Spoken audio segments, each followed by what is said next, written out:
Now the interactions हम पढ़ेंगे CNS effects और पेरिफेरल इफ़ेक्ट्स मतलब कि एडवर्स इफ़ेक्ट्स के बाद।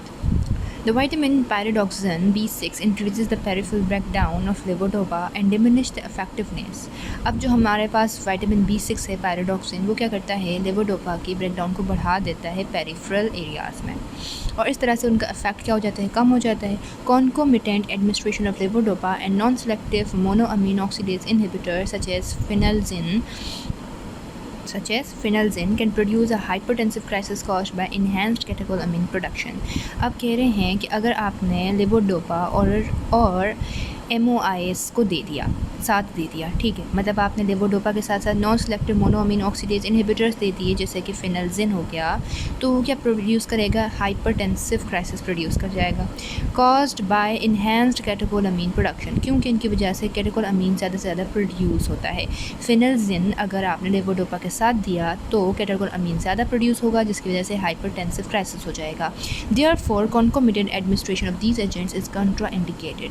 तभी कॉन्कोमिटेंट एडमिनिस्ट्रेशन हमारे यहाँ हम क्या करते हैं, कंट्राइंडिकेटेड होता है, हम नहीं देते। In many psychotic patients central catecholamines In many psychotic patients, levodopa exacerbates symptoms, possibly through the buildup of central catecholamines। अब बहुत से जो साइकोटिक पेशेंट्स हैं उसमें और ज़्यादा लेवोडोपा क्या करता है, सिम्टम्स को बढ़ा देता है क्योंकि कैटेकोलामीन्स ज़्यादा से ज़्यादा प्रोड्यूस हो जाने लगता है। Cardiac patient should be carefully monitored by the possible development of arrhythmias. Cardiac patients को हम केयरफुली लेवोडोपा देते हैं क्योंकि एरिथमियाज प्रोड्यूस हो सकते हैं। हमने पहले ही पढ़ा था कार्डियक एरिथमिया हो जाता है एज अ साइड इफ़ेक्ट, ठीक है, पेरिफेरल इफेक्ट है ये, ठीक हो गया। Anti psychotic drugs are generally contraindicated in Parkinson disease. अब जो हमारे पास एंटी साइकोटिक ड्रग्स हैं वो हम नहीं देते पार्किंसन डिजीज़ में, एंटी साइकोटिक ड्रग्स हम नहीं देते। देखो, एक तो साइकोटिक पेशेंट्स हैं उनमें हम बहुत एहतियात से देते हैं, ठीक हो गया, क्योंकि वो कैटेकोलामीन्स को प्रोड्यूस करवाते हैं लेवोडोपा, और इस तरह से क्या होता है और ज़्यादा कार्डियक इफेक्ट आ सकता है ना, हाइपरटेंशन हो सकता है, ठीक है। इस तरह से कार्डियक पेशेंट्स में हम ख्याल से देते हैं क्योंकि एरिथमियाज हो सकते हैं। एंटी साइकोटिक वो हम नहीं देते क्योंकि दे पोटेंशियली ब्लॉक डोपामिन रिसेप्टर्स, क्योंकि लेवोडोपा अगर आपने दे दिया एंटी साइकोट्रिक ड्रग्स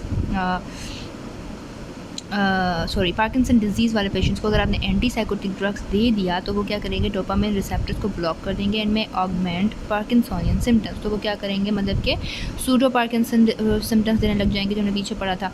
तो ये क्या दे रहे हैं, पार्किंसोनियन सिम्टम्स देने लग जाएंगे। However low doses of atypical antipsychotics such as quetiapine and या फिर हम कह सकते हैं क्लोजापिन, ठीक हो गया, क्वाइटियापिन एंड क्लोजापिन, ये दो एंटी साइकोटिक्स हैं। लो डोजेस में अगर आप देते हो और sometimes use to treat levodopa induce psychotic symptoms, हम यूज़ करते हैं लेवोडोपा इंड्यूस साइकोटिक सिम्टम्स को ट्रीट करने के लिए। हम क्या कह रहे हैं कि देखो हमारे पास इनमें कुछ चीज़ें इंटरेक्शंस के हवाले से बातें हैं कि हमने सिर्फ विटामिन B6 की बात नहीं की, हमने और भी कई चीज़ों की बातें की। एक तो विटामिन B6 की बात की कि भाई वो लेवोडोपा को ब्रेकडाउन ज़्यादा से ज़्यादा करवाता है पेरिफ्री में, तो इस तरह से क्या होगा, इफेक्ट लेवोडोपा का कम हो जाएगा। दूसरा ये कर रहे हैं कि भाई लेवोडोपा के साथ अगर आपने non selective monoamine oxidase inhibitors दे दिए जैसे कि फिनल्जिन हो गया, तो वो क्या करेगा, हाइपरटेंसिव करवा देगा कंडीशन को, क्योंकि कैटेकोलामीन ज़्यादा से ज़्यादा प्रोड्यूस होने लगते हैं। दूसरा हम ये कह रहे हैं कि भाई तभी कॉन्कोमिटेंट एडमिनिस्ट्रेशन हम कॉन्ट्राइंडिकेशन रखते हैं। इस तरह से साइकोटिक पेशेंट्स के अंदर लेवोडोपा क्या करता है और सिम्टम्स बढ़ा देता है कैटेकोलामीन्स की ज़्यादा प्रोडक्शन की वजह से। कार्डियक पेशेंट्स में हम क्या करते हैं, केयरफुली देते हैं क्योंकि एरिथमिया करवा सकता है। एंटी साइकोटिक ड्रग्स हम नहीं देते पार्किंसन डिजीज़ को क्योंकि वो क्या करता है, डोपामिन रिसेप्टर्स को ब्लॉक करता है, डोपामिन रिसेप्टर्स को, इस तरह से वो पार्किंसन सिम्टम्स दे देते हैं, पार्किंसोनियन सिम्टम्स दे देता है, ठीक हो गया, इस वजह से हम नहीं देते। हाउ एवर लो डोजेस हम दे सकते हैं, किसके, दो एंटी साइकोटिक्स हैं जो कि क्विटियापिन एंड क्लोजापिन है, क्विटियापिन एंड क्लोजापिन, क्विटियापिन या फिर क्लोजापिन, ये दो हैं, क्विटियापिन क्लोजापिन, ठीक हो गया। ये क्या करते हैं, ट्रीट करते हैं लेवोडोपा इंड्यूस्ड साइकोटिक सिम्टम्स को। पर लेवोडोपा की वजह से जो साइकोटिक सिम्टम्स इंड्यूस हुए हैं उसको ट्रीट करने के लिए ये दो हम एंटी साइकोटिक्स यूज़ करते हैं, क्विटियापिन एंड क्लोजापिन, ठीक है, क्विटियापिन एंड क्लोजापिन, ठीक हो गया।